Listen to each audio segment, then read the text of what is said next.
जो धर्म काम तथा अर्थ को धारण करता है उसकी धृति राजसी है। हे पार्थ, जिस धृति से मूर्ख जन निद्रा, भय, शोक, विवाद और मद को नहीं त्यागते वही तामसी वृत्ति है।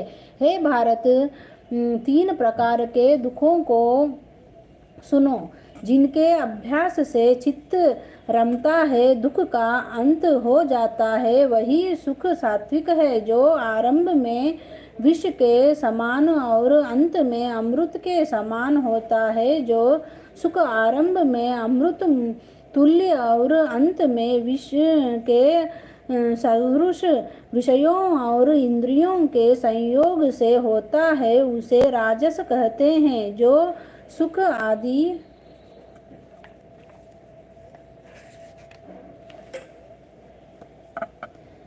और अंत दोनों में मनुष्य को मोह में फंसता है, जो नींद, आलस तथा प्रमाद से उत्पन्न होती है, वही तामस है। प्रकृति के इन तीनों गुणों से अलग कोई वस्तु आकाश, पाताल, देवलोक में नहीं है। हे परंतप, ब्राह्मण, क्षत्रिय, वैश्य और शूद्र के कर्म स्वाभाविक गुणों में बंटे हुए हैं।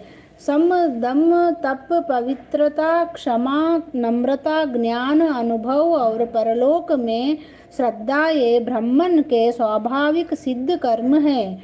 बहादुरी, तेजस्विता, धैर्य, चतुराई, युद्ध में स्थिरता, उदारता और प्रभुता ये क्षत्रियों के स्वाभाविक कर्म हैं।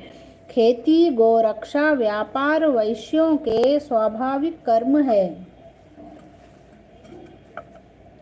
तीनों वर्णों की सेवा शूद्र के स्वाभाविक कर्म है। जो लोग अपने अपने और प्रवृत्तियों के अनुसार कर्म करते हैं, उनको सिद्धि प्राप्ति होती है। वह सुनो, जिसमें सब प्राणियों की प्रवृत्ति हुई है, जिसने सब जगत का विस्तार किया है, उस ईश्वर को अपने कर्मों के द्वारा आराधना करके मनुष्य सिद्धि को पाता है।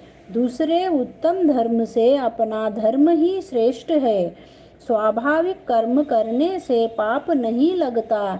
हे कौन्तेय, दोष युक्त भी स्वाभाविक धर्म का त्याग न करे। सर्वत्र आसक्ति को छोड़ने वाला, आत्मा के जीतने वाला, इच्छा रहित मनुष्य संन्यास के द्वारा सर्व कर्म निवृत्ति पाकर सिद्धि को पाता है। हे अर्जुन, इस प्रकार का पुरुष सिद्धि को पाता है, वह फिर किस तरह ब्रह्म को प्राप्त होता है, जो मुझसे सुनो। यही इस ज्ञान की परानिष्ठा है।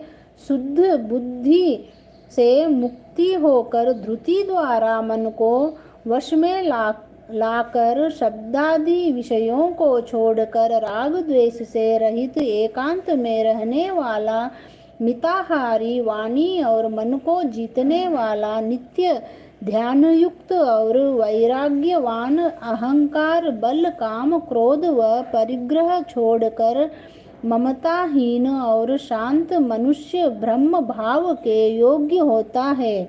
ब्रह्म को प्राप्त हुआ पुरुष प्रसन्नचित होकर शोक व अभिलाषा को नहीं करता और जीव मात्रा में समदर्शी होकर मुझ में परम भक्ति पाता है।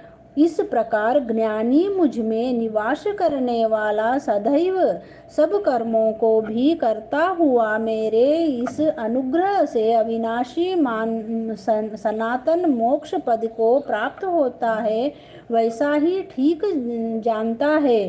तदनंतर तत्व से मुझको जानकर फिर मुझ में ही प्रवेश करता है। सावधानी से अपना मन मुझ में स्थिर कर और सब कर्मों को मुझ ही में अर्पण कर बुद्धि योग के आश्रम से निरंतर अपने चित्त को मुझ में लगा दे।